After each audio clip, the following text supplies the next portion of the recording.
നമസ്കാരം. രാജ്യം നടുങ്ങിയ ഡൽഹി സ്ഫോടനത്തിന് പിന്നിലെ തീവ്രവാദ ബന്ധത്തിന്റെ വിവരങ്ങളാണ് സുരക്ഷാ ഏജൻസികളുടെ അന്വേഷണത്തിലൂടെ ഇപ്പോൾ പുറത്തുവരുന്നത്. 2 പേരടങ്ങുന്ന ഗ്രൂപ്പുകളായി തിരിഞ്ഞ് 4 പ്രധാന നഗരങ്ങളിൽ ഒരേ സമയം സ്ഫോടനം നടത്താനായിരുന്നു പദ്ധതി എന്നാണ് വിവരം. ചെങ്കോട്ടയ്ക്ക് സമീപം പൊട്ടിത്തെറിച്ച കാർ ഓടിച്ചിരുന്ന ഡോക്ടർ ഉമർ നബിയും ഹരിയാനയിൽ അറസ്റ്റിലായ മുസമിലുമാണ് മുഖ്യ ആസൂത്രകർ. ജെയ്ഷെ ഇ മുഹമ്മദിന്റെ വനിതാ സംഘത്തിനായി പ്രവർത്തിച്ച ഡോക്ടർ ഷഹീൻ മസൂദ് അസറിന്റെ കുടുംബവുമായി ബന്ധമുണ്ടായിരുന്നതായും അന്വേഷണ സംഘം കണ്ടെത്തിയിട്ടുണ്ട്.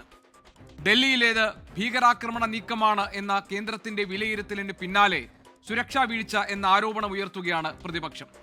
രാജ്യരക്ഷയെ ആശങ്കപ്പെടുത്തുന്നതോ പുറത്തുവരുന്ന പുതിയ വിവരങ്ങൾ. എൻകൗണ്ടർ പരിശോധിക്കുന്നു. പ്രേക്ഷകർക്ക് സ്വാഗതം.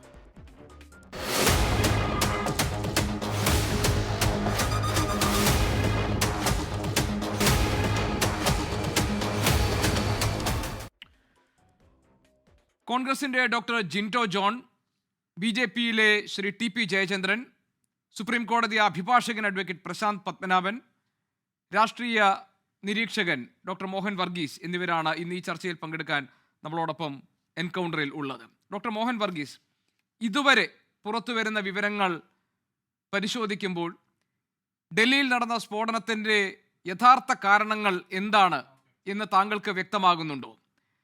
ഇപ്പോൾ പാകിസ്ഥാൻ കേന്ദ്രമായി പ്രവർത്തിക്കുന്ന ജെയ്ഷെ ഇ മുഹമ്മദുമായി ഉള്ള ബന്ധത്തെക്കുറിച്ചും പലയിടങ്ങളിലും ഇതേപോലെ സ്ഫോടനം നടത്താൻ പദ്ധതിയിട്ടിരുന്ന തീവ്രവാദ സംഘടനയെക്കുറിച്ചും വെള്ളക്കോളർ ഭീകരവാദ ഗ്രൂപ്പുകളെക്കുറിച്ചുമൊക്കെയുള്ള വിവരങ്ങളാണിപ്പോൾ പുറത്തുവരുന്നത്. ഡൽഹിയിൽ ചെങ്കോട്ടയ്ക്ക് സമീപം പൊട്ടിത്തെറിച്ചത് ഒരു തീവ്രവാദ ആക്രമണ ശ്രമത്തിൻ്റെ ഭാഗമായി ഉണ്ടായതാണ് എന്ന് താങ്കൾ കരുതുന്നുണ്ടോ? ഇപ്പോൾ പുറത്തുവരുന്ന വിവരങ്ങളിൽ നിന്ന് ഭീകരബന്ധം എന്നത് വ്യക്തമാകുന്നുണ്ടോ? ഭീകരബന്ധമാണ് കൃത്യമായി ഗവൺമെൻറ് ഓഫ് ഇന്ത്യയുടെ ഒരു കാഴ്ചപ്പാടിൽ കാണുന്നത്. അത് കഴിഞ്ഞ ദിവസം മന്ത്രിസഭയുടെ സുരക്ഷാ ഉപസമിതി യോഗം ചേർന്ന് കൃത്യമായി അത് ഭീകരാക്രമണം തന്നെയാണ്, ഭീകര സ്വഭാവമുള്ള ഒരു സ്ഫോടനമാണ് നടന്നത്. പക്ഷേ ആക്രമണം ഉദ്ദേശിച്ച സ്ഥലത്തോ ഉദ്ദേശിച്ച രീതിയിലോ ഉദ്ദേശിച്ച സമയത്തോ അല്ല നടന്നത് എന്നത് അതൊരു മിസ്ഹാപ്പ്, ഒരു ആക്സിഡൻറ്റ് എന്ന നിലയിലാണ് കാണുന്നത്. പക്ഷേ അതിൻ്റെ ഉള്ളറകളിലേക്ക് ചെന്ന് കഴിഞ്ഞാൽ രാജ്യവ്യാപകമായി ഭീതിയുടെ വിത്തുകൾ വിതയ്ക്കാൻ പര്യാപ്തമായ അനവധി സ്ഫോടനങ്ങളാണ് ആസൂത്രണം ചെയ്യപ്പെട്ടത് എന്ന ഒരു ചിന്തയാണ് ഇപ്പോൾ ഒരു തിരിഞ്ഞു വരുന്നത്. അതായത് 2900 കിലോഗ്രാം സ്ഫോടക വസ്തുക്കൾ, ഈ സ്ഫോടക വസ്തുക്കൾ ശേഖരിച്ച് വെച്ച് ഏതാണ്ട് 32 കാറുകളാണ് ഓർഡർ ചെയ്തതായി കണ്ടെത്തിയിട്ടുള്ളത്. ഈ 32 കാറുകൾ എന്ന് പറഞ്ഞാൽ 32 വ്യത്യസ്തമായ സ്ഥലങ്ങളിൽ അല്ലെങ്കിൽ 32 ഇടങ്ങളിൽ സ്ഫോടനം നടത്താനുള്ള പദ്ധതിയാണ്. ഇപ്പോൾ വെളിയിൽ വരുന്ന വിവരങ്ങൾ വിശ്വസിക്കാമെങ്കിൽ 4 മഹാനഗരങ്ങളിൽ പലയിടത്തായി ഒരു 2 പേരടങ്ങുന്ന ടീം, അങ്ങനെ 2x4 8 പേരടങ്ങുന്ന ഒരു ക്രാക്ക് ടീം ആണ് ഇതിന് പിന്നിൽ പ്രവർത്തിക്കുന്നത് എന്ന് മനസ്സിലാക്കാം. അത് മാത്രമല്ല, ഇവിടെ ഇതിൻ്റെ രീതിശാസ്ത്രം, ഭീകരതയുടെ രീതിശാസ്ത്രം മാറുന്നു. ഇപ്പോൾ വൈറ്റ് കോളർ ടെറർ എന്ന പുതിയ സങ്കല്പം, അത് തീരെ പുതിയതൊന്നുമല്ല, നേരത്തെ തന്നെ ഉണ്ട്. 9/11 2001 തന്നെ യഥാർത്ഥത്തിൽ ടെക്നോക്രാറ്റുകളാണ്, ഈ വിമാനം പറത്താൻ കഴിവുള്ള പൈലറ്റ്സ് ഉൾപ്പെടെയാണ് ആക്രമണത്തിൽ പങ്കെടുത്തത് എന്ന് പറയുമ്പോൾ കൃത്യമായി ഇത് പുതിയൊരു സംഭവമാണെന്ന് പറയാനാവില്ല. പക്ഷേ ഇന്ത്യയിൽ അതൊരു പുതുമയാണ് എന്ന് വേണമെങ്കിൽ പറയാം. അങ്ങനെയെങ്കിൽ പാകിസ്ഥാനിലോ മറ്റേതെങ്കിലും രാജ്യത്തോ മറഞ്ഞിരിക്കുന്ന ചില ശക്തികൾ, ഛിദ്രശക്തികൾ ഭാരതത്തെ ശിഥിലീകരിക്കാൻ വേണ്ടി ഇവിടെ സ്ലീപ്പർ സെല്ലുകൾ നിലനിർത്തി അവിടെയൊക്കെ ഇൻഡോക്ട്രിനേഷനിലൂടെ വലിയ രീതിയിൽ മനസ്സുകളെ, ഈ ബുദ്ധിമാന്മാരെന്ന് പറയുന്ന അല്ലെങ്കിൽ വിദ്യാസമ്പന്നരെന്ന് പറയുന്ന technically skilled and professionally equipped ആളുകളിലേക്ക് ഹൈ ലെവൽ ഓഫ് ഇൻഡോക്ട്രിനേഷൻ നടത്തിക്കൊണ്ട് അവരെ യുദ്ധസജ്ജരായി മാറ്റുകയാണ്, ആഭ്യന്തരമായി പ്രശ്നങ്ങൾ ഉണ്ടാക്കാൻ ശ്രമിക്കുകയാണ്. കേന്ദ്ര സർക്കാരിന്റെ സുരക്ഷാകാര്യ മന്ത്രിസഭാ സമിതി തന്നെ പറഞ്ഞത്, താങ്കൾ പറഞ്ഞതുപോലെ ഇതൊരു ഭീകര പ്രവർത്തനത്തിന്റെ ഭാഗമായിട്ടാണ് ഈ പൊട്ടിത്തെറിയൊക്കെ ഉണ്ടായിരിക്കുന്നത് എന്നാണ്. ഇപ്പോൾ പുറത്തുവരുന്ന വിവരങ്ങൾ നോക്കുമ്പോൾ അൽ ഫലാഹ് സർവകലാശാലയിലെ 17-ാം നമ്പർ ഹോസ്റ്റൽ കെട്ടിടത്തിന്റെ 13-ാം നമ്പർ മുറിയിൽ അന്വേഷണ സംഘം അത് ഭീകരരുടെ ഒരു രഹസ്യ മീറ്റിങ്ങുകൾക്ക് അതിന്റെ കേന്ദ്രമായി പ്രവർത്തിച്ച ഇടമാണ് എന്ന് കണ്ടെത്തിയിട്ടുണ്ട്. അവിടെ നിന്ന് ഡോക്ടർ ഉമർ നബിയുടെയും മുസമിലിന്റെയും ഒക്കെ ഡയറി കുറിപ്പുകൾ അന്വേഷണ സംഘം കണ്ടെടുത്തപ്പോൾ നവംബർ 8 മുതൽ നവംബർ 12 വരെ വിവിധ ഇടങ്ങളിൽ ഈ സ്ഫോടനം നടത്താൻ, വിവിധ നഗരങ്ങളിൽ സ്ഫോടനം നടത്താൻ ഉദ്ദേശിച്ചിരുന്നതായുള്ള കാര്യങ്ങൾ രേഖപ്പെടുത്തിയിട്ടുണ്ട് എന്നാണ് നമുക്ക് പുറത്തു വരുന്ന വിവരം. അതൊരു പ്രത്യേക കോഡ് ഭാഷയിലാണ് രേഖപ്പെടുത്തിയിട്ടുള്ളത് എന്ന് പറയുന്നു. നമുക്കറിയാം, ഇന്ത്യക്കകത്ത് അസ്ഥിരതയുണ്ടാക്കാൻ, ജനജീവിതത്തെ ഈ തരത്തിൽ ദുരിതം വിതയ്ക്കാൻ ശ്രമിക്കുന്ന തീവ്രവാദ ആക്രമണങ്ങൾ ഉണ്ടായാൽ അതിന് അതിർത്തിക്ക് പുറത്തു നിന്ന് ആരുടെയെങ്കിലും പിന്തുണയുണ്ടെങ്കിൽ അതിനെ യുദ്ധമായി കണക്കാക്കും എന്നതാണ് ഓപ്പറേഷൻ സിന്ദൂറിന് ശേഷം നമ്മൾ എടുത്തിരിക്കുന്ന നയപരമായ നിലപാട്. ഇവിടെ നമുക്ക് രണ്ട് വിവരങ്ങളാണ് വരുന്നത്. ഒന്ന്, ഡോക്ടർ ഷഹീൻ മസൂദ് അസറുമായി അവരുടെ കുടുംബവുമായി ബന്ധമുണ്ടായിരുന്നു എന്ന ഒരു വിവരം. രണ്ട്, ഈ തീവ്രവാദ ഇവർക്ക് ഭീകരർ തുർക്കി ഈ ബന്ധം ഇവരുടെ അന്വേഷിക്കണമെന്നുള്ള ആവശ്യം.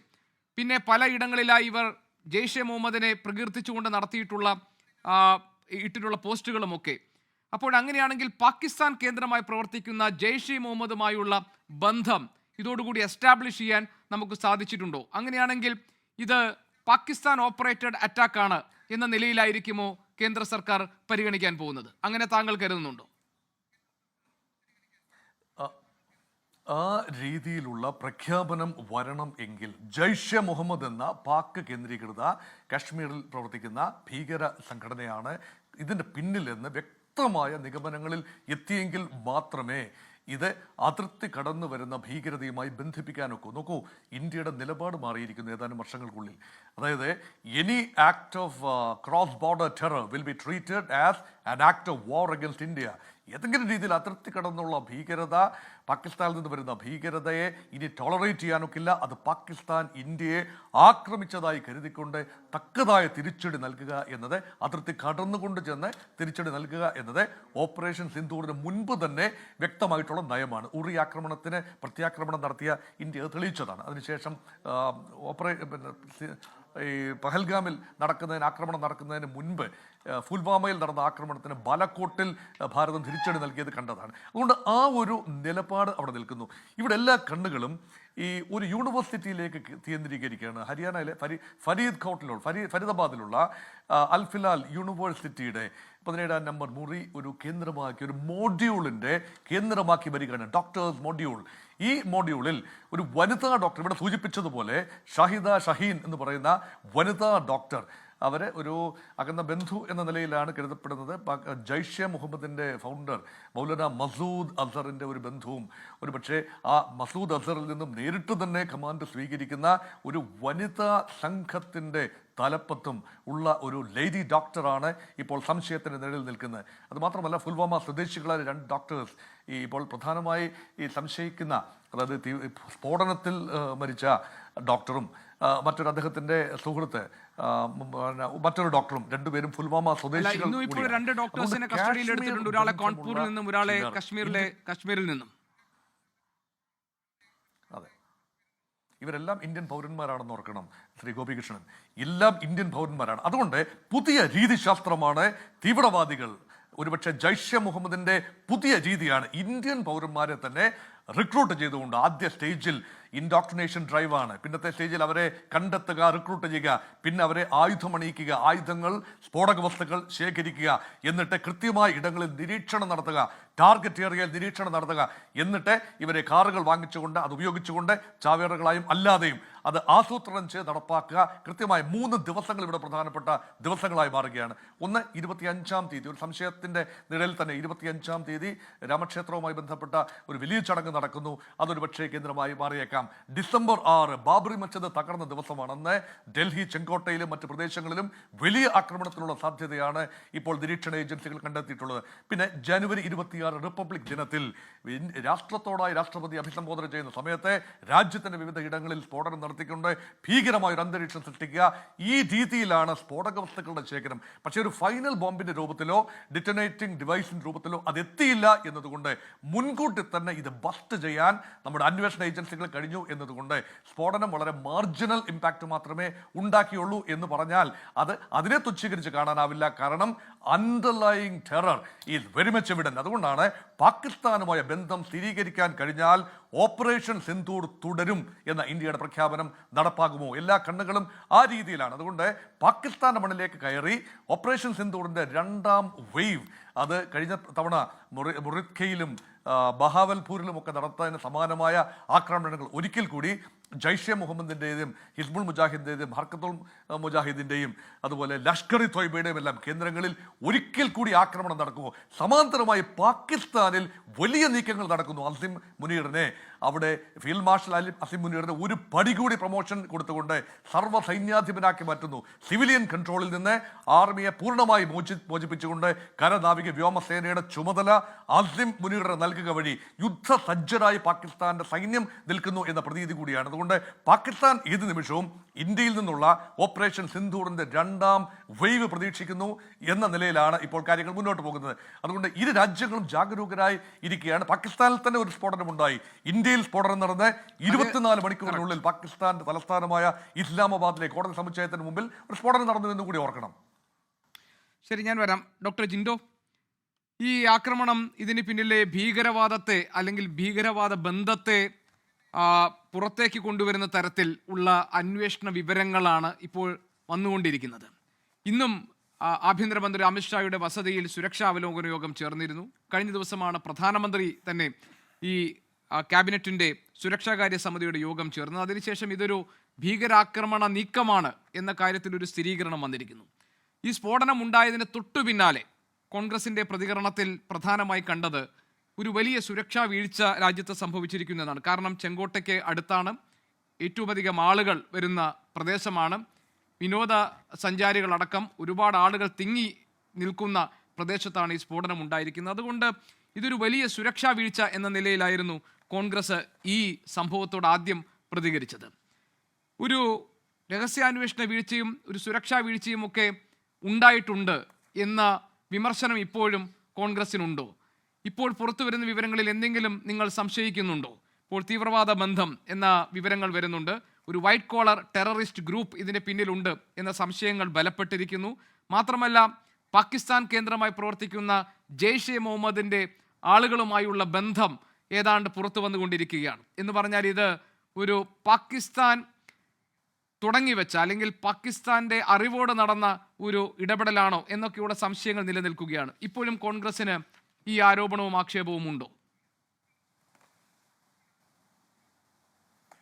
തീർച്ചയായിട്ടും ഗോപികൃഷ്ണൻ, ഇതൊരു തീവ്രവാദ ആക്രമണമാണ് എന്നുള്ള കാര്യത്തിൽ യാതൊരു തർക്കവുമില്ല. ഈ ഭീകരവാദികൾ ഈ രാജ്യത്തെ വെല്ലുവിളിക്കുകയാണ് ചെയ്തുകൊണ്ടിരിക്കുന്നത് നിരന്തരം. അപ്പോൾ സ്വാഭാവികമായിട്ടും സുരക്ഷാ വീഴ്ചയുണ്ട് എന്നുള്ള കാര്യത്തിലും BJPക്ക് പോലും തർക്കം ഉണ്ടാവുമെന്ന് ഞാൻ വിചാരിക്കുന്നില്ല. ഇപ്പോൾ പഹൽഗാം ആക്രമണം ഉണ്ടായപ്പോൾ BJPയുടെ ഒട്ടുമിക്ക വക്താക്കളും അവിടെ സെക്യൂരിറ്റി വീഴ്ച ഉണ്ടായിരുന്നു എന്നുള്ള കാര്യം സമ്മതിച്ചു. പക്ഷേ അതിൽ നിന്നൊന്നും നമ്മുടെ രാജ്യം പഠിക്കുന്നില്ല എന്നുള്ളതാണ്. അപ്പോൾ ഇവിടെയുള്ളൊരു കാര്യം മനസ്സിലാക്കുന്നത്, ഇപ്പോൾ പുൽവാമ ആക്രമണം നടക്കുന്നത് മണിക്കൂറുകളോളം 300 കിലോ RDXുമായിട്ട് കാറിൽ നഗരത്തിൽ ചുറ്റി സഞ്ചരിച്ച് സൈനികരുടെ കോൺവോയ്ക്ക് നേരെ ആക്രമണം നടത്തി 40 സൈനികരെ ചിന്നിച്ചിതറിച്ച് കളഞ്ഞ പുൽവാമ ആക്രമണം നടന്നു. പെഹൽഗാം ആക്രമണം നടക്കുന്നത് കിലോമീറ്ററുകളോളം, 100 കണക്കിന് കിലോമീറ്റർ അതിർത്തി കടന്നെത്തിയ ഭീകരവാദികൾ ടൂറിസ്റ്റ് ഡെസ്റ്റിനേഷനിൽ വന്ന് സിവിലിയൻസിനെ പോയിന്റ് ബ്ലാങ്കിൽ വെടിവെച്ച് കൊല്ലുന്നു. അവിടെയൊക്കെ സെക്യൂരിറ്റി വീഴ്ച ഉണ്ടായി എന്നുള്ള കാര്യത്തിൽ ആർക്കും തർക്കമില്ല. പക്ഷേ എന്താ ഗതികേട് എന്ന് വെച്ചാൽ, ഈ രാജ്യത്ത് ഇത്തരത്തിൽ സെക്യൂരിറ്റി വീഴ്ച ഉണ്ടായി നമ്മുടെ സിവിലിയൻസ് ഇതുപോലെ വീണ് മരിക്കുമ്പോൾ ഉത്തരവാദിത്തമുള്ള ആളുകൾ ആരാണെന്ന് അവരാരും ഉത്തരം പറയുന്നില്ല. അപ്പോൾ ആഭ്യന്തരമന്ത്രി അമിത്ഷാ അവർ അവലോകന യോഗം നടത്തുന്നുണ്ട്, ശരിയാണ്. ഇപ്പം നമ്മുടെ നരേന്ദ്രമോദി പ്രധാനമന്ത്രി, അദ്ദേഹം ഭൂട്ടാനിലെ രാജാവിൻ്റെ ബർത്ത്ഡേ ആഘോഷത്തിൻ്റെ തിരക്കിലാണ്. അപ്പോൾ ഇതെല്ലാം നടക്കുന്നുണ്ട്, അവരുടെ ഒരു പരിപാടികളും തടസ്സപ്പെടുന്നില്ല. പക്ഷേ ഈ രാജ്യത്തെ സിവിലിയൻസിന് പോലും പ്രൊട്ടക്ഷൻ കിട്ടാത്ത അത്ര ഗതികേടിലേക്ക് പോയി. ഏത് കാലത്താ? 2008 മുംബൈ ഭീകരാക്രമണം നടക്കുമ്പോൾ മുംബൈ മറ്റേ ഹോട്ടലിൻ്റെ മുമ്പിൽ വന്ന് നരേന്ദ്രമോദി, അന്നത്തെ ഗുജറാത്ത് മുഖ്യമന്ത്രി നരേന്ദ്രമോദി പറയുന്നത്, നവംബർ 26-ാം തീയതി ആക്രമണം നടക്കുന്നു, 28-ാം തീയതി നരേന്ദ്രമോദി പറയുന്നു ഈ രാജ്യത്തെ സർവ്വ അധികാരങ്ങളും, സൈന്യം, ആയുധങ്ങൾ, അധികാരം എല്ലാം കോൺഗ്രസിന്റെ കയ്യിലുണ്ട്, എന്നിട്ടും ഇവിടെ പ്രൊട്ടക്ഷൻ ഇല്ല, അപ്പോൾ സെക്യൂരിറ്റി വീഴ്ചയുണ്ട് എന്നൊക്കെ പത്രസമ്മേളനം നടത്തി പറയുന്നു. ഏത് സാഹചര്യം ഏതാണെന്ന് നോക്കണം. ആക്രമണം നടന്നതിന്റെ 2-ാം ദിവസം, അതിന്റെ തൊട്ടടുത്ത ദിവസം, നരേന്ദ്രമോദിയുടെ പത്രസമ്മേളനത്തിന്റെ തൊട്ടടുത്ത ദിവസം BJP ഈ രാജ്യത്തെ മുഴുവൻ പത്രമാധ്യമങ്ങളിലൂടെയും പരസ്യം ചെയ്യുന്നു, സെക്യൂരിറ്റി ഈ രാജ്യത്തെ സകല സിവിലിയൻസിനും സെക്യൂരിറ്റി കൊടുക്കാൻ ആകെ പറ്റുന്നത് BJPക്കാണെന്ന്. BJP നോട്ട് നിരോധനം നടപ്പാക്കിയത് 2018 നോട്ട് നിരോധനം നടപ്പാക്കിയതിനു ശേഷം നവംബർ 8 അതിന്റെ 9-ാം വാർഷികം നടക്കുകയാണ്. അപ്പോൾ 2016 നോട്ട് നിരോധനം നടപ്പാക്കുന്നു, നവംബർ 8-ാം തീയതി അതിന്റെ 9-ാം വാർഷികത്തിന്റെ 2-ാം ദിനമാണ്. 9ാം വർഷത്തിന്റെ 2ാം ദിനമാണ് ഈ ഭീകരാക്രമണം നടക്കുന്നത്. ഇപ്പൊ നോട്ട് നിരോധനം നടപ്പാക്കിയപ്പോൾ കള്ളപ്പണം പിടിച്ചു എന്ന് പറഞ്ഞു, അത് കള്ളമാണെന്ന് നമ്മൾ തിരിച്ചറിഞ്ഞു. രാജ്യത്തെ ഭീകരാക്രമണം മുഴുവൻ തുടച്ചു നീക്കാൻ വേണ്ടിയിട്ട് ഭീകരവാദികൾക്കുള്ള ഫണ്ടിങ് നിർത്തലാക്കുമെന്ന് പറഞ്ഞു, അത് നിരന്തരം നടക്കുന്നു. 2016 നവംബർ 8 ശേഷം രാജ്യത്തെമ്പാടും 5500-ലധികം ചെറുതും വലുതുമായിട്ടുള്ള ഭീകരാക്രമണം നടന്നിട്ടുണ്ട്. അകത്തു നിന്നുള്ള ഭീകരരും പുറത്തു നിന്നുള്ള ഭീകരരും ഒക്കെ ആയിട്ട് ഏകദേശം 900-ഓളം സിവിലിയൻസ് മരണപ്പെടുന്നു, 550-ഓളം പട്ടാളക്കാർ മരണപ്പെടുന്നു, ആയിരക്കണക്കിന് സിവിലിയൻസിന് പരിക്കേൽക്കുന്ന സാഹചര്യം ഉണ്ടായിട്ടുണ്ട്. അപ്പോൾ ഇവിടുത്തെ സെക്യൂരിറ്റിയുടെ ഉത്തരവാദിത്തം ആരാണ് പറയേണ്ടത്? മുൻപോട്ടത്തെ സാഹചര്യത്തെക്കാൾ ഇപ്പോൾ ലോക രാജ്യങ്ങളെ വിറപ്പിക്കുന്ന രീതിയിൽ നമ്മൾ വളർന്നു എന്നാണ് ഈ സർക്കാർ അവകാശപ്പെടുന്നത്. ലോകത്തെ വലിയ സാമ്പത്തിക ശക്തിയായിട്ട് വളർന്നു. ഇവിടെ ഡിജിറ്റൽ ഇന്ത്യ ഉണ്ട്, റഡാറിനെക്കാളും നിരീക്ഷണ പാഠവുമുള്ള ഒരു പ്രധാനമന്ത്രി ഈ രാജ്യത്തുണ്ട്. എന്നിട്ട് പോലും എങ്ങനെയാണ് ഇതൊക്കെ സംഭവിക്കുന്നത്? ഇവിടെ മണിക്കൂറുകളോളം ചെങ്കോട്ട പോലെയുള്ള പ്രദേശത്ത് അത്രയും ആളുകൾ തിങ്ങി നിറഞ്ഞു വരുന്ന, ടൂറിസ്റ്റുകൾ വരുന്ന അത്രയും സെക്യൂരിറ്റി സംവിധാനങ്ങളുള്ള ചെങ്കോട്ടയിൽ മണിക്കൂറുകളോളം കാറ് പാർക്ക് ചെയ്തിട്ട് ഇത്തരത്തിലുള്ള ഒരു സ്ഫോടനം നടത്താൻ ഭീകരവാദികൾക്ക് സാധിക്കുന്നുണ്ടെങ്കിൽ ഭീകരവാദികളുടെ ലക്ഷ്യം ഈ രാജ്യത്തെ തകർക്കുക എന്നുള്ളതാണ്. ഇത് മത താല്പര്യമല്ല. ഈ ഭീകരവാദികൾ ഈ രാജ്യത്തെ സകല മനുഷ്യരെയും, ഇന്ത്യയുടെ അഖണ്ഡതയെ തകർക്കുക, ഇന്ത്യയെ വെല്ലുവിളിക്കുക, ഇവിടുത്തെ സെക്യൂരിറ്റിയെ വെല്ലുവിളിക്കുക എന്നുള്ള അവരുടെ അത്തരം താല്പര്യങ്ങളുടെ മുമ്പിൽ ഈ രാജ്യത്തെ സെക്യൂരിറ്റി സംവിധാനങ്ങൾ പരാജയപ്പെട്ടു പോയിക്കൂടാ. ഇവിടെ നിരന്തരം ഉത്തരവാദിത്തം ഏറ്റെടുക്കാതെ ഉത്തരം പറയേണ്ട ആളുകൾ ഒളിച്ചു കളിക്കുകയാണ്. അതുപോരാ, നമുക്ക് ഈ അവലോകനങ്ങൾ മാത്രം പോരാ. പെഹൽഗാമിലെ അവലോകനത്തിന് ശേഷം ഈ രാജ്യം എന്ത് പഠിച്ചു എന്ന് ചോദിക്കുമ്പോൾ ഒന്നും പഠിച്ചില്ല എന്ന് വേണം നമ്മൾ മനസ്സിലാക്കാനായിട്ട്. ഇപ്പോൾ ഒരു പ്രത്യേകത കൂടിയുണ്ട്. പെഹൽഗാമിൽ മരിച്ച മനുഷ്യരുടെ ജാതി തിരഞ്ഞിരുന്നു, മതം തെരഞ്ഞിരുന്നു. ഇവിടെ മുംബൈ, ഡൽഹിയിൽ ചെങ്കോട്ട അക്രമത്തിൽ മരിച്ച മനുഷ്യരുടെ മതവും ജാതി ആരും തെരയുന്നില്ല. ഇപ്പോൾ സെക്യൂരിറ്റി അവലോകനങ്ങൾ നടക്കുകയാണ്. ഈ സെക്യൂരിറ്റി വീഴ്ചകൾ സംഭവിച്ചിട്ടുണ്ട്. ആരുടെ വീഴ്ചയാണ്? ഇതിന്റെ ഉത്തരവാദിത്തം ആർക്കാണ്? ഉത്തരവാദിത്തമുള്ളവർക്ക് ധാർമ്മികതയുണ്ടോ എന്നുള്ള ചോദ്യം ഇപ്പോഴും നിലനിൽക്കുകയാണ്. ഈ ചോദ്യങ്ങൾ നേരത്തെ നമ്മൾ ചോദിക്കുമ്പോൾ പറയുന്നത് ഇത്തരം അക്രമങ്ങൾ നേരിടുമ്പോൾ ചോദ്യങ്ങൾ ചോദിക്കാൻ പാടില്ല, പിന്നീടാവട്ടെ എന്നാ. പിന്നീട് ചോദ്യങ്ങൾ ചോദിക്കുമ്പോൾ പറയും നേരത്തെ എന്തുകൊണ്ട് ചോദിച്ചില്ല എന്ന്. ഇപ്പോൾ ഈ രാജ്യത്തെ സകല സാധാരണക്കാരനും സുരക്ഷയൊരുക്കാൻ പറ്റാത്ത കേന്ദ്ര സർക്കാരിനോട് ചോദ്യം ചോദിക്കാത്ത ഓരോ വ്യക്തികളും രാജ്യദ്രോഹികളായിക്കൊണ്ടിരിക്കുക. പാകിസ്ഥാൻ ഫണ്ടഡ് ആയിട്ടുള്ള ഇത്തരം സംഘടനകൾ രാജ്യത്തിനകത്തു നിന്നും പുറത്തു നിന്നും അക്രമം നടത്തുമ്പോൾ നമ്മളെ സംരക്ഷിക്കാൻ ഞങ്ങൾക്ക് മാത്രമേ സാധിക്കൂ എന്ന് പത്രപരസ്യം കൊടുത്ത് അധികാരത്തിൽ വന്ന ഒരു പാർട്ടി രാജ്യം ഭരിക്കുമ്പോൾ, ഭൂട്ടാനിലെ രാജാവിന്റെ ബർത്ത്ഡേ ആഘോഷത്തിൽ പങ്കെടുത്ത തിരക്ക് കഴിഞ്ഞ് തിരിച്ചു വരുമ്പോൾ നരേന്ദ്രമോദി രാജ്യത്തോട് ഉത്തരം പറയുമെന്നാണ് എന്റെ പ്രതീക്ഷ. ശരി, ശ്രീ ടി പി ജയേന്ദ്രൻ, ഇതിൽ വളരെ പ്രധാനപ്പെട്ട ഒരു കാര്യം ഡോക്ടർ ജിൻഡോ ഈ ചർച്ചയിൽ പറഞ്ഞത്, പഹൽഗാമും പുൽവാമയിലും കേന്ദ്ര സർക്കാരിനെതിരെ ഉയർന്നു വന്ന വിമർശനമാണ് സുരക്ഷാ വീഴ്ച എന്നത്.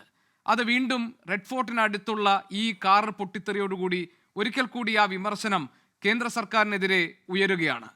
ഇത് ഇപ്പോഴാ അബദ്ധത്തിൽ അത് പൊട്ടിത്തെറിച്ചു എന്നതിനപ്പുറത്തേക്ക് വിവിധയിടങ്ങളിൽ സ്ഫോടനം നടത്താൻ പദ്ധതിയിടുകയും രാജ്യത്ത് അരക്ഷിതത്വം ഉണ്ടാക്കാൻ ശ്രമിക്കുകയും ചെയ്യുന്ന ഒരു തീവ്രവാദ ശൃംഖല ഈ രാജ്യത്തിനകത്ത് പ്രവർത്തിക്കുന്നുണ്ടെങ്കിൽ അതിനെ ഡിസ്മാൻഡിൽ ചെയ്യുന്ന, അതിനെ നിർവീര്യമാക്കുന്ന ഇടപെടലുകളാണല്ലോ സുരക്ഷാ ഏജൻസികളിൽ നിന്ന് നമ്മൾ പ്രതീക്ഷിക്കുന്നത്.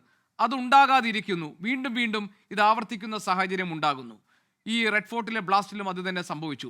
മാത്രമല്ല, രണ്ടാമത് ഒരു വിവരം വരുന്നത് ഇതിൻ്റെ തീവ്രവാദ ബന്ധം എവിടേക്ക് നീളുന്നു എന്നുള്ളതാണ്. അത് പാകിസ്ഥാനിലേക്ക് നീളുന്നു.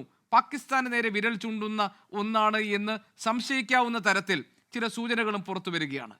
അന്നും ഇതുപോലെ ഓപ്പറേഷൻ സിന്ദൂർ ഉണ്ടായത് ഇതിനെ തുടർന്നായിരുന്നു. അതുപോലെ ഒരു നീക്കത്തിൽ ഈ പ്രശ്നങ്ങൾ പരിഹരിക്കാൻ കഴിയും എന്നാണോ കേന്ദ്ര സർക്കാർ ആലോചിക്കുന്നുണ്ടാവുക? അതുപോലെ തന്നെ ഈ ഉയരുന്ന സുരക്ഷാ വീഴ്ച എന്ന ആരോപണത്തിന് കൃത്യമായ ഒരു മറുപടി എന്തുകൊണ്ടാണ് ഇല്ലാത്തത്? ഗോപികൃഷ്ണൻ, ആരോപണങ്ങൾ ഉന്നയിക്കുന്നവർക്ക് ആരോപണങ്ങൾ ഉന്നയിച്ചുകൊണ്ടേയിരിക്കാം. നോക്കൂ, ഒരു തെരുവ് നായ കൊണ്ട് ഒരു കുട്ടിക്ക് കടിയേറ്റാൽ അതും സുരക്ഷാ വീഴ്ചയാണ്. ഒരു ഗഡ്ഗർ വീണ് ഒരു തൊഴിലാളി കൊല്ലപ്പെട്ടാൽ അതും സുരക്ഷാ വീഴ്ചയാണ്. ഒരു പ്രകൃതി ദുരന്തമുണ്ടായി ആളുകൾക്ക് നാശനഷ്ടം വന്നാൽ അതും സുരക്ഷാ വീഴ്ച തന്നെയാണ് എന്ന കാര്യത്തിൽ യാതൊരു തർക്കവുമില്ല. മാത്രവുമല്ല, നമ്മൾ ഈ ചർച്ചയിൽ നമ്മൾ മറന്നു പോവുകയോ വഴിതിരിച്ചു വിടുകയോ നമ്മൾ ഗൗരവപൂർവ്വം ചർച്ച ചെയ്യാതെ പോവുകയോ ചെയ്യുന്ന ഒരു വിഷയമുണ്ട് എന്നെനിക്ക് ഗോപികൃഷ്ണൻ തോന്നുന്നു. നോക്കൂ, ഈ ബോംബ് സ്ഫോടനം നടന്നത് എവിടെയാണ്, എങ്ങനെയാണ്? ഇതിൻ്റെ ഗൂഢാലോചനകൾ ആരാണ്? ഒരു ഡോക്ടർ, നമ്മൾ ശ്രദ്ധിക്കണം, ഒരു ഡോക്ടർ, അദ്ദേഹം വളരെ ആസൂത്രിതമായി ഒരു വാഹനം നിറയെ RDXുമായി ഓടി പിടിക്കപ്പെടുന്ന ഘട്ടം വന്നപ്പോൾ, അതിനെക്കുറിച്ചുള്ള ഗൂഢായൊരു അന്വേഷണം വന്നപ്പോൾ അദ്ദേഹം ജനങ്ങൾ ഏറ്റവും കൂടുതൽ തിങ്ങിപ്പാർക്കുന്ന സ്ഥലം നോക്കി വരുന്നു. എന്താണ് ഇവരുടെ യഥാർത്ഥ വിഷയം? കേവലം സുരക്ഷാ വീഴ്ചയാണോ ഗോപികൃഷ്ണൻ? നോക്കൂ, അത്യുന്നതമായ പ്രൗഢിയിലും ജീവിത സാഹചര്യത്തിലും അഭിരമിക്കുന്നവരെ ഈ ഡോക്ടർമാരൊക്കെ. ഛത്തീസ്ഗഡിലെ മാവോവാദി ആക്രമണത്തെക്കുറിച്ച് നമുക്ക് വ്യത്യസ്തമായ കാഴ്ചപ്പാട് പുലർത്താൻ സ്വാതന്ത്ര്യമുണ്ട് ഗോപികൃഷ്ണൻ. അവർക്ക് പട്ടിണിയുണ്ട്, അവികസിതാവസ്ഥയുണ്ട്, അവരെ നേരിടുന്ന ജീവിത പ്രയാസങ്ങളുണ്ട്. പക്ഷെ നോക്കൂ, ഈ തരത്തിൽ ഒരു കൂട്ടം ഡോക്ടർമാർ ജീവിതത്തിൻ്റെ ഏറ്റവും നല്ല ഗുണഫലങ്ങൾ അനുഭവിക്കാൻ വിധിക്കപ്പെട്ടവർ, ഇത്തരം ആളുകൾ എന്തുകൊണ്ടാണ് ഇതിൻ്റെ പുറകിലേക്ക് പോകേണ്ടി വരുന്നത്? നോക്കൂ, ഇപ്പോൾ രാജ്യം മുഴുവൻ അത്തരം ആളുകളുടെ കേന്ദ്രങ്ങളിൽ റെയ്ഡ് നടക്കുകയാണ്. എൻ്റെ ജിൻഡോ ജോൺ മറന്നു പോകുന്നതോ മറച്ചു വയ്ക്കുന്നതോ, ജമാഅത്തെ ഇസ്ലാമിയുടെ കേന്ദ്രങ്ങൾ ഉൾപ്പെടെയുള്ള തീവ്രവാദ കേന്ദ്രങ്ങളൊക്കെ രാജ്യം ഇന്ന് റെയ്ഡ് നടത്തുകയും പൗരന്മാർക്ക് സുരക്ഷ നൽകുകയും ചെയ്യുകയാണ്. ഇവിടെ കേരളത്തിൽ ജിൻഡോ ജോണിൻ്റെ പാർട്ടി അത്തരം ജമാഅത്തെ ഇസ്ലാമിയുടെ രാഷ്ട്രീയ പാർട്ടിയുടെ ആഫീസുകളിൽ ചെന്ന് തെരഞ്ഞെടുപ്പ് ചർച്ചകളും നടത്തിക്കൊണ്ടിരിക്കുകയാണ്. മാത്രമല്ല, ചില ഡാറ്റകൾ നമ്മുടെ മുമ്പിലുണ്ട്. സുരക്ഷാ വീഴ്ചയാണോ ഇത് വന്നത് എന്ന് നമ്മൾ ചർച്ച ചെയ്യും. ഞാൻ ആരെയും കുറ്റപ്പെടുത്താനൊന്നും ഈ ചർച്ച കൊണ്ടുപോകാൻ ആഗ്രഹിക്കുന്നില്ല ഗോപികൃഷ്ണൻ. നോക്കൂ, 1979 മുതൽ 2024 വരെ 66,872 തീവ്രവാദ ആക്രമണങ്ങളാണ് ലോകത്തിൽ നടന്നിരിക്കുന്നത്. 2,49,941 പേരാണ് കൊല്ലപ്പെട്ടത്. ലഭ്യമായ ഡാറ്റ വെച്ചാണ്, 24 വരെയുള്ള കണക്കുകളാണ് ഞാൻ ചൂണ്ടിക്കാണിക്കുന്നത്. നോക്കൂ, നമ്മേക്കാൾ മിലിറ്ററിയിൽ വളരെയധികം അഡ്വാൻസ്ഡ് ആയ ജർമ്മനി, ഫ്രാൻസ്, UK, എന്തിനേറെ ഈ കാര്യത്തിൽ അങ്ങേയറ്റം പരിഷ്കൃതമായെന്ന് ഉപയോഗിക്കുന്ന ഇസ്രായേൽ ഉൾപ്പെടെയുള്ള രാജ്യങ്ങളിൽ, അമേരിക്ക ഉൾപ്പെടെയുള്ള രാജ്യങ്ങളിൽ തീവ്രവാദത്തിൻ്റെ ആക്രമണം നടക്കുന്നു. സുരക്ഷാ വീഴ്ചയാണ് എന്ന് പറയുമോ? 2 പ്രധാനമന്ത്രിമാർ നഷ്ടപ്പെട്ട രാജ്യമാണ്. നോക്കണം നിങ്ങൾ, ആൾക്കൂട്ടത്തിൽ വന്ന് സ്വയം പൊട്ടിത്തെറിച്ചതല്ല. സ്വന്തമായ പ്രവർത്തനത്തിൻ്റെ ഫലമായി ഒരു തീവ്രവാദിയെ തെരഞ്ഞെടുപ്പിന് വേണ്ടിയിട്ട് ഉപയോഗപ്പെടുത്തിയതിൻ്റെ, അവർക്ക് വെള്ളപൂശിയതിൻ്റെ ഫലമായിട്ട് രാജ്യത്തിൻ്റെ പ്രധാനമന്ത്രി ചിതറി മരിച്ച രാജ്യമാണ്. അന്നും നമ്മളാരും അതിന് സുരക്ഷാ വീഴ്ചയിലായിരുന്നില്ല ചർച്ച ചെയ്തത്. രണ്ടാമതൊരു പ്രധാനമന്ത്രിയെ സകല സുരക്ഷാ വീഴ്ചയും നടത്തിയ തമിഴ്നാട്ടിലെ ഒരു പാർട്ടി യോഗത്തിൽ വെച്ച് കൊല്ലപ്പെട്ട രാജ്യമാണിവിടെ. അന്നൊന്നും ആരും ഈ കരച്ചിൽ നടത്തിയിട്ടില്ലല്ലോ. നോക്കൂ, 1993 എൻ്റെ ജിൻഡോ ജോണിന് ചില കണക്കുകൾ, ഞാൻ ഈ മറുകണക്കുകൾ പറഞ്ഞ് ഉദ്ധരിക്കുകയല്ല, അദ്ദേഹം ആവേശം കൊള്ളുമ്പോൾ ഡൽഹിയിലെ 250 മരണവും 700 പരുക്കും ഉണ്ടായിരുന്നു. ആരായിരുന്നു ഇതിന് ഉത്തരവാദിത്തം ഏറ്റെടുത്തത്? നോക്കൂ, 1998 കോയമ്പത്തൂരിൽ, ഞാൻ ഈ കണക്കുകൾ ദീർഘിച്ച് പറയുന്നില്ല, ഈ കാലയളവിൽ UDF ഇവർ ഭരിച്ച കാലഘട്ടത്തിൽ ഏതാണ്ട് 12 മഹാസംഭവങ്ങൾ, നിരവധി കാഷ്വാലിറ്റീസ് ഉണ്ടായ വിഭവങ്ങൾ ഉണ്ടായിരുന്നു. അന്നൊന്നും ഇത്തരം കാര്യങ്ങൾ മാത്രമായിരുന്നില്ല, മറിച്ച് രാഷ്ട്രീയ രംഗത്ത് രാഷ്ട്രീയമായി പ്രതിപക്ഷം ആരോപണം ഉന്നയിക്കും. അദ്ദേഹത്തിന് ഡേറ്റുകളൊക്കെ തെറ്റിപ്പോയി എന്ന് എനിക്ക് തോന്നുന്നു. ഇത്തരം ചർച്ചകൾ കുറച്ചുകൂടിയൊക്കെ ശ്രദ്ധിക്കണം. മോദി ഒരു തെരഞ്ഞെടുപ്പ് റാലിയിൽ പറഞ്ഞിട്ടുണ്ടെന്നേ, 2012 ഏപ്രിൽ 29 BJPയുടെ നാഷണൽ എക്സിക്യൂട്ടീവ് കഴിഞ്ഞ് മുംബൈയിൽ ചേർന്ന പൊതുയോഗത്തിൽ ആരോപിച്ചിട്ടുണ്ട്.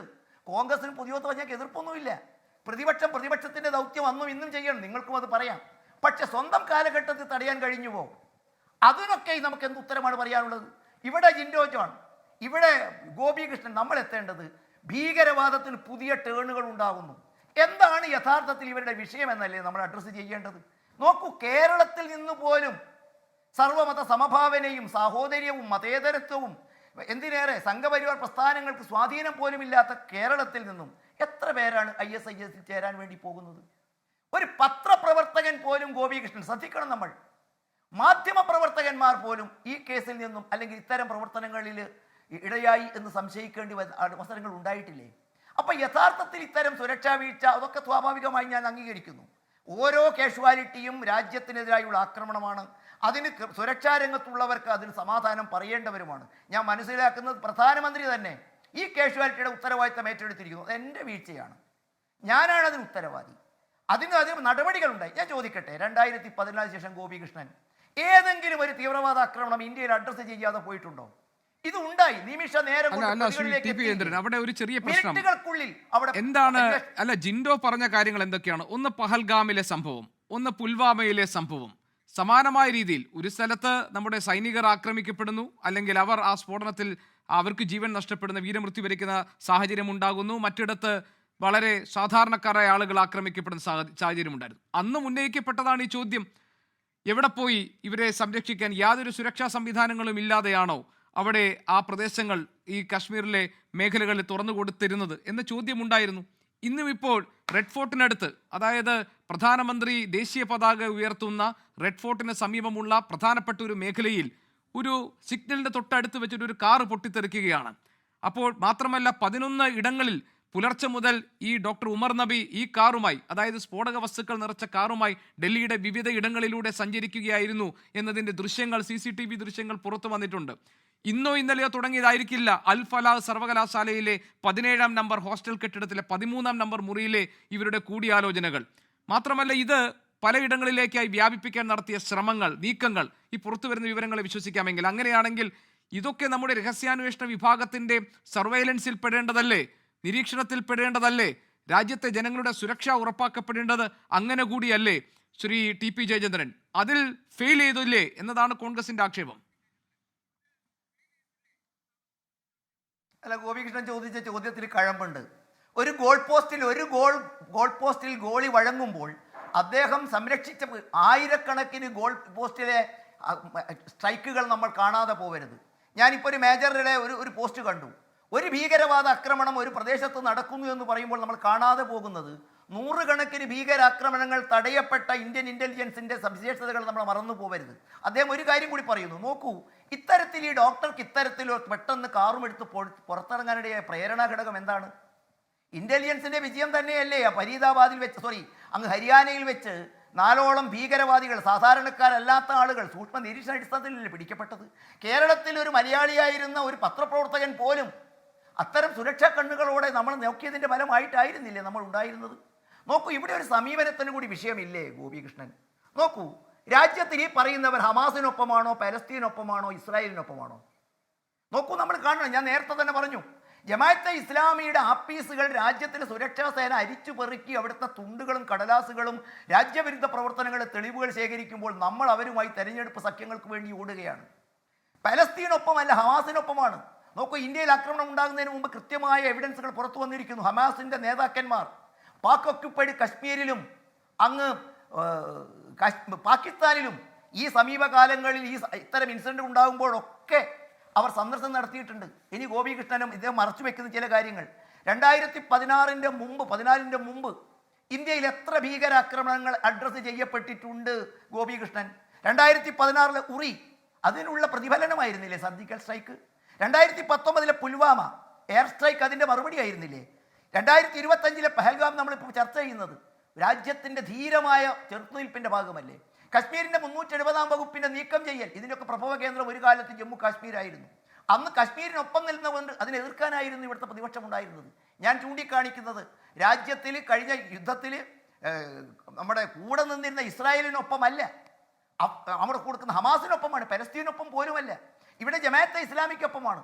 ഇത് തെരഞ്ഞെടുപ്പ് ഗോതയിൽ അവർക്കത് ചെയ്യാനുള്ള സ്വാതന്ത്ര്യമൊക്കെ ഞാൻ അനുവദിച്ചു കൊടുക്കും ഗോപികൃഷ്ണൻ. പക്ഷെ ഒരു കാര്യം നമ്മൾ ഓർക്കേണ്ടത്, ഒരുപക്ഷേ ഈ തരത്തിലുള്ള ഭാരതത്തിൻ്റെ സുരക്ഷാ സേനയുടെയും രഹസ്യാന്വേഷണ വിഭാഗത്തിൻ്റെയും സംയോജിതമായ ഇടപെടലുകളല്ലേ ഇത്തരം ആളുകൾ വരയ്ക്കകത്തിടയാനത്?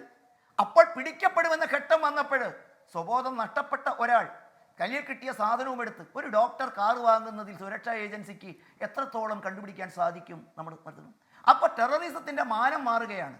നമ്മൾ ഇക്കഴിഞ്ഞതിൽ അപ്പുറത്തേക്ക് ഇവരെ ഒന്നും ഭയക്കുന്നത് രാജ്യത്തിൻ്റെ മറ്റേതെങ്കിലും ചില പ്രയാസങ്ങളോ പട്ടിണിയോ ദാരിദ്ര്യമോ അവികസിതാവസ്ഥയോ അല്ല. ഞാൻ പറഞ്ഞു 66,000 ഏതായാലും ശ്രീ TP ജയചന്ദ്രൻ, നമുക്ക് ഇതിന്റെ രണ്ടാം റൗണ്ടിൽ ഈ കാര്യങ്ങൾ കുറച്ചുകൂടി വിശദമായി ചർച്ച ചെയ്യാം. ഞാൻ സുപ്രീം കോടതി അഭിഭാഷകൻ അഡ്വക്കേറ്റ് പ്രശാന്ത് പത്മനാഭൻ നമ്മളോടൊപ്പമുണ്ട്. അഡ്വക്കേറ്റ് പ്രശാന്ത് പത്മനാഭൻ, 2 പ്രധാനപ്പെട്ട പ്രശ്നങ്ങൾ നമ്മുടെ മുന്നിൽ നിൽക്കുന്നു. ഒന്ന്, ഈ രാജ്യത്ത് ഒരു വൈറ്റ് കോളർ ടെററിസ്റ്റ് ഗ്രൂപ്പ് പ്രവർത്തിക്കുന്നുണ്ട് എന്ന വിവരം പുറത്തു വരികയാണ്. കേന്ദ്ര സർക്കാർ പറയുന്ന ഒരു ഭീകരാക്രമണ അറ്റംപ്റ്റ് അതിൻ്റെ ഭാഗമായിട്ടാണ് ഡൽഹിയിലെ റെഡ് ഫോർട്ടിന് മുന്നിൽ നടന്ന സ്ഫോടനം എന്നതാണ്. അപ്പോൾ ഈ വൈറ്റ് കോളർ ടെററിസ്റ്റ് ഗ്രൂപ്പ് എന്നത് ഈ രാജ്യത്ത് പ്രവർത്തിക്കുന്നുണ്ടെങ്കിൽ ഒരു തീവ്രവാദ ആക്രമണ ഭീഷണി അതിൻ്റെ നിഴലിലാണ് നമ്മൾ ജീവിക്കുന്നത് എന്ന് പറയേണ്ടി വരുമോ? അത് ഒരു അരക്ഷിതത്വം ഉണ്ടാക്കുകയും ആശങ്കയുണ്ടാക്കുകയും ചെയ്യുന്ന വിവരമല്ലേ? രണ്ടാമത്തെ കാര്യം, ഈ സ്ഫോടനം നടന്നതിന് പിന്നിലെ അന്വേഷണത്തിലൂടെ വരുന്ന ചില നടുക്കുന്ന വിവരങ്ങളാണ്. അത് പാകിസ്ഥാൻ കേന്ദ്രീകരിച്ച് പ്രവർത്തിക്കുന്ന ജെയ്ഷെ മുഹമ്മദിൻ്റെ ചില ഒരു ഇന്ത്യൻ പതിപ്പ് രൂപപ്പെടുത്താൻ വേണ്ടിയുള്ള ശ്രമങ്ങൾ നടന്നു. അതിൽ കണ്ണികളാക്കപ്പെട്ടതാണ് ഡോക്ടർ ഉമർ നബിയും ഇപ്പോൾ അറസ്റ്റിൽ കഴിയുന്ന മുസമിലും ഡോക്ടർ ഫഹീനും ഒക്കെ എന്നതാണ്. അങ്ങനെയാണെങ്കിൽ പാകിസ്ഥാൻ ഈ രാജ്യത്തെ അസ്ഥിരപ്പെടുത്താൻ നടത്തുന്ന നീക്കങ്ങളിൽ നമ്മുടെ തന്നെ പൗരന്മാർ ഇരകളാക്കപ്പെടുകയോ അതിൽ കണ്ണികളാക്കപ്പെടുകയോ ചെയ്യുന്നു എന്ന വിവരം കൂടിയാണല്ലോ ഇതിലൂടെ പുറത്തു വരുന്നത്. ഈ രണ്ട് കാര്യങ്ങളെയും താങ്കൾ എങ്ങനെ കാണുന്നു?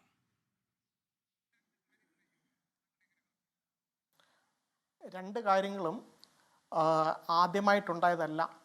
ഈ വിഭജനം നടന്നതിന് ശേഷം നിരന്തരം 1947 മുതൽ പാകിസ്ഥാൻ ഇന്ത്യയെ അസ്ഥിരപ്പെടുത്താനായി നിരന്തരം ശ്രമിച്ചുകൊണ്ടിരിക്കുകയാണ്. കാശ്മീരിലേക്ക് അവിടുന്ന് കൂലിപ്പട്ടാളത്തെ കയറ്റി അയച്ചത് മുതൽ ഓരോ സന്ദർഭങ്ങളിലും നമ്മുടെ രാജ്യത്തിൻ്റെ അഖണ്ഡത തകർക്കാനും രാജ്യത്ത് ഛിദ്രശക്തികൾക്ക് വളം വെച്ച് കൊടുക്കാനും അസ്ഥിരത ഉണ്ടാക്കാനുമായി സ്ഥിരമായി പരിശ്രമിച്ചുകൊണ്ടിരിക്കുകയാണ്. നമ്മൾ ഇങ്ങനെയുള്ള വിഷയങ്ങൾ നമ്മുടെ രാജ്യത്തിൻ്റെ ഇൻറ്റഗ്രിറ്റിയെ ചോദ്യം ചെയ്തുകൊണ്ട് സാധാരണ പൗരന്മാരെ ആരാണെന്ന് നോക്കാതെ നിരപരാധികളെ ബോംബ് വെച്ച് കൊല്ലുന്ന, ഇപ്പോൾ 13 പേര് മരിച്ച് 35 പേർക്ക് പരിക്കേറ്റിട്ടുണ്ട് എന്നുള്ളതാണ് ഇപ്പോഴത്തെ വിവരം.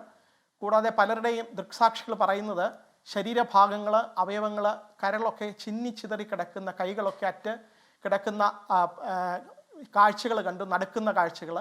ഹോസ്പിറ്റലിൽ നിന്നുള്ള കാഴ്ചകൾ പല ന്യൂസ് ഏജൻസികളും റിപ്പോർട്ട് ചെയ്യുന്നുണ്ട്.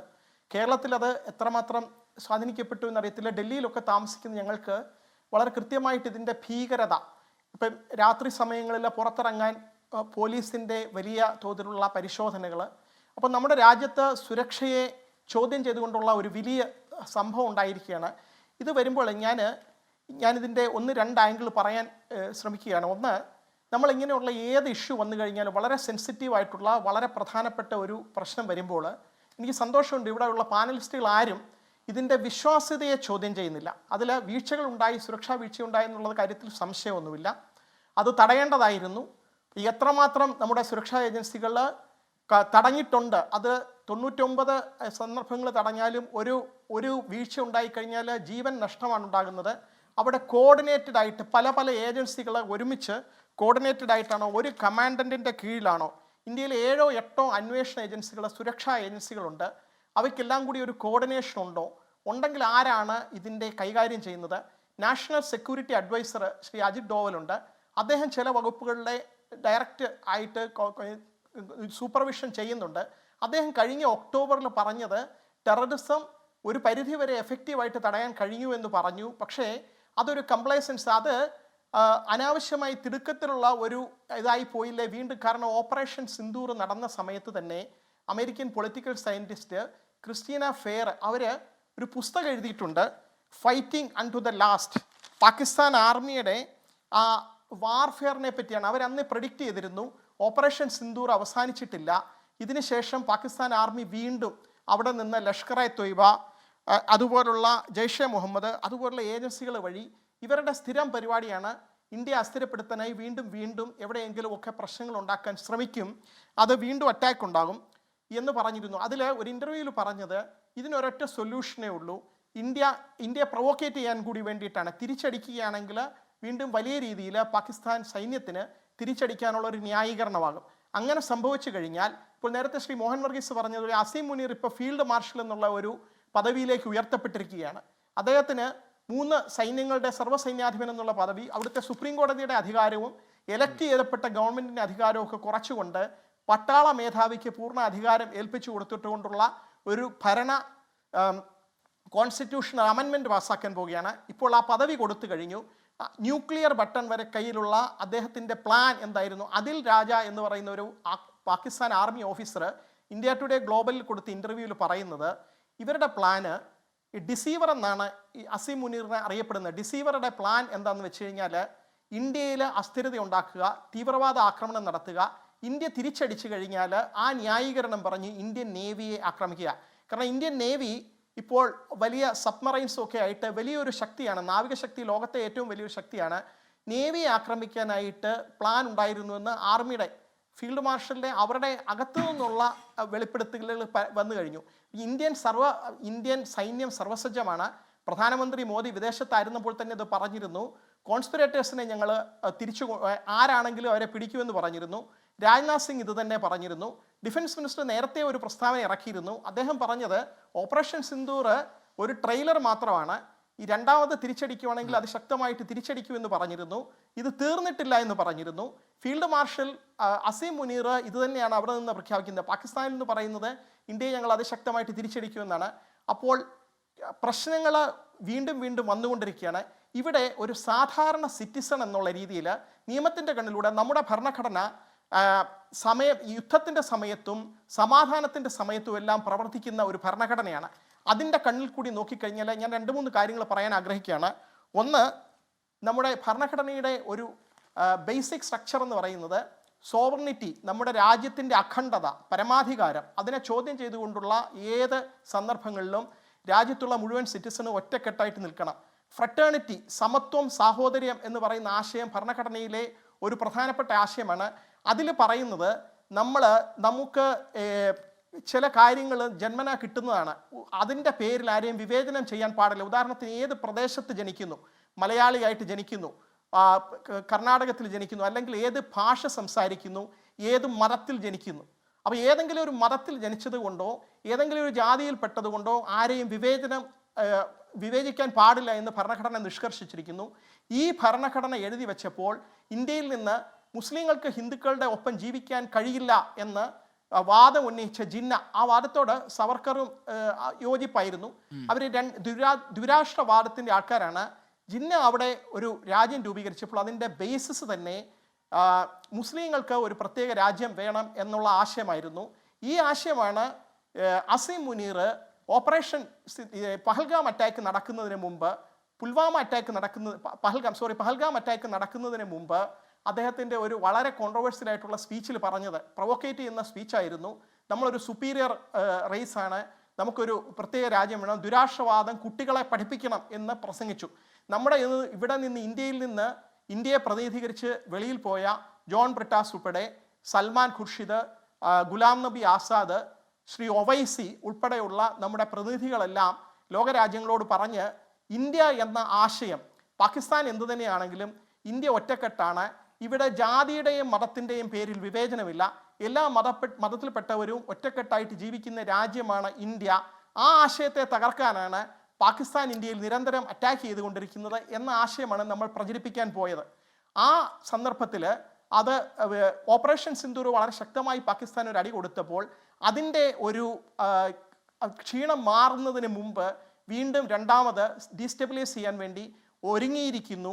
അവിടെ നിന്ന് അസീം മുനീർ പ്ലാൻ ചെയ്ത് എക്സിക്യൂട്ട് ചെയ്ത് അവിടെയാണ് അഡ്വക്കേറ്റ് പ്രശാന്ത് പത്മനാഭൻ മറ്റ് ചില പ്രധാനപ്പെട്ട വിവരങ്ങൾ നമ്മുടെ മുന്നിലേക്ക് എത്തുന്നത്. അതായത് ഈ സ്ഫോടനവുമായി ബന്ധപ്പെട്ട ഗൂഢാലോചന നടന്നിരിക്കുന്ന അല്ലെങ്കിൽ അതിന്റെ ഉദ്ഭവം എന്ന് പറയുന്നത് തുർക്കിയിൽ നിന്നാണ് എന്നൊരു വിവരം വന്നു. ഉകാസ എന്ന പേരിൽ അറിയപ്പെടുന്ന ഒരു ഭീകരൻ ഈ ഗൂഢാലോചനയ്ക്ക് പിന്നിലുണ്ട് എന്നൊരു കണ്ടെത്തൽ വരുന്നു.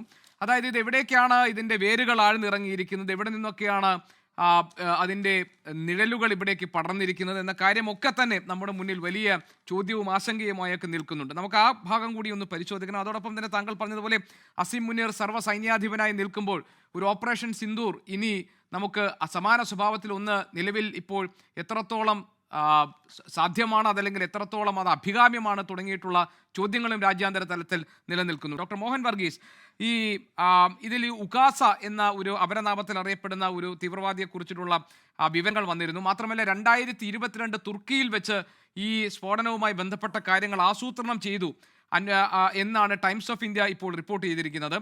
പാകിസ്ഥാൻ ബന്ധമുള്ള ആളുകൾക്കൊപ്പം തന്നെ ഈ 2 ഗ്രൂപ്പുകളായി ഈ ഡോക്ടർ ഉമറും മറ്റ് 3 പേരും തുർക്കിയിൽ പോയിരുന്നു. അവിടെ വെച്ച് ഗൂഢാലോചനയിൽ ഭാഗമായി അങ്ങനെ 2022 മാർച്ചിൽ അവിടെ വെച്ചൊരു ഒരു 2 ആഴ്ചക്കാലം അങ്കാറയിൽ താമസിച്ചുകൊണ്ട് ഇവർ ഇതിനു വേണ്ടിയിട്ടുള്ള തയ്യാറെടുപ്പുകളൊക്കെ നടത്തിയിരുന്നു.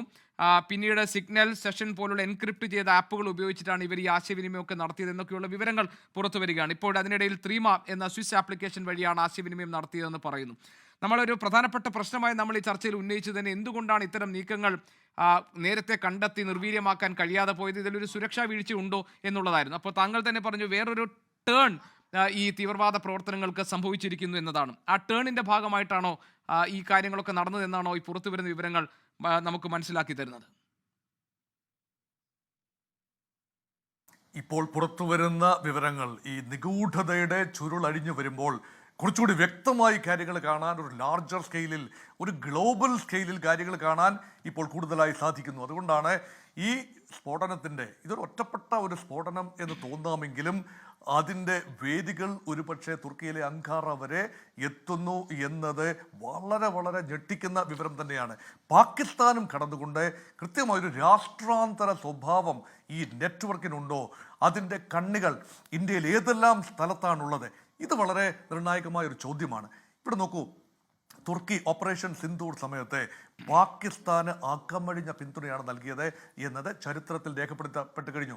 തുർക്കി മിസൈലുകളും ഡ്രോണുകളും എല്ലാം തന്ന് പാകിസ്ഥാനെ ആ സമയത്ത്, നിർണായകമായ ഒരു സമയത്ത് പാകിസ്ഥാനെ സഹായിക്കുന്ന ഒരു കാഴ്ച കണ്ടു. അതിനു മുൻപ് തന്നെ കാശ്മീർ വിഷയത്തിൽ പൂർണ്ണമായി ഇന്ത്യ വിരുദ്ധവും പാക് അനുകൂലവുമായ നിലപാടാണ് തുർക്കി എന്ന തയ്യബ് എർദോഗാൻ നയിക്കുന്ന തുർക്കി എടുത്ത ഒരു നിലപാട്. എന്നാൽ അറബി ഇസ്ലാമിക് രാജ്യങ്ങൾ അങ്ങനെ ആയിരുന്നില്ല നിലപാടെടുത്തത് എന്നതും ശ്രദ്ധേയമാണ്.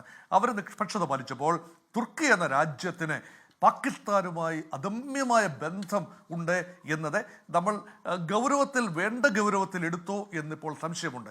ഇപ്പോൾ നോക്കൂ, ഈ ശ്രീ അഡ്വക്കേറ്റ് പ്രശാന്ത് പത്മനാഭൻ സൂചിപ്പിക്കുന്ന വിവരങ്ങളുടെ അടുത്ത പടിയിലേക്ക് പോയി കഴിഞ്ഞാൽ Pakistan is gearing up four N attack. അതായത് ഇന്ത്യക്ക് നേരെയുള്ള ആക്രമണമെന്നല്ല, ഒരു പ്രിടെക്സ്റ്റ് കണ്ടെത്തി ഇന്ത്യ പാകിസ്ഥാനെ ആക്രമിക്കാൻ തീരുമാനിക്കുകയാണെങ്കിൽ അടുത്ത പടിയിലേക്ക് ഉള്ള ചിന്ത എന്ന നിലയിലാണ് അസിം മുനീറിൻ്റെ ഒരു ഭരണഘടനാ ഭേദഗതിയിലൂടെ അസിം മുനീറിൻ്റെ സ്ഥാനക്കയറ്റം.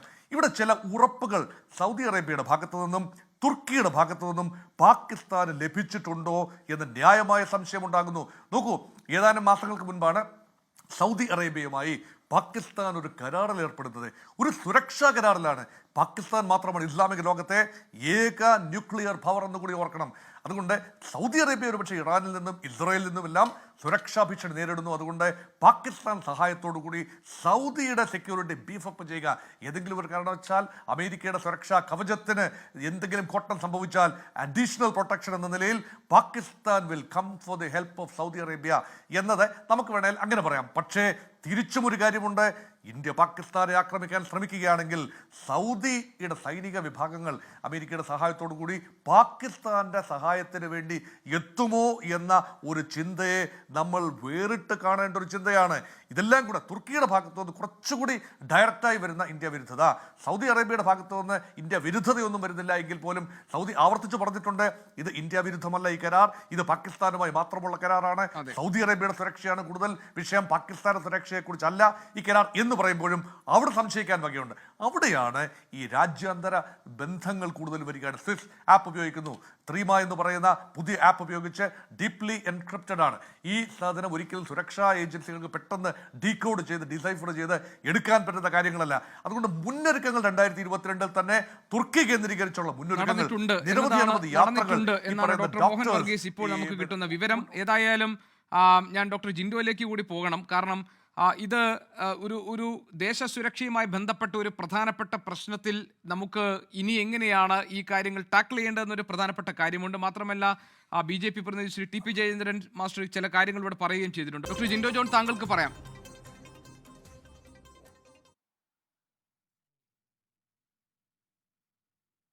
ഡോക്ടർ ജിൻഡോ,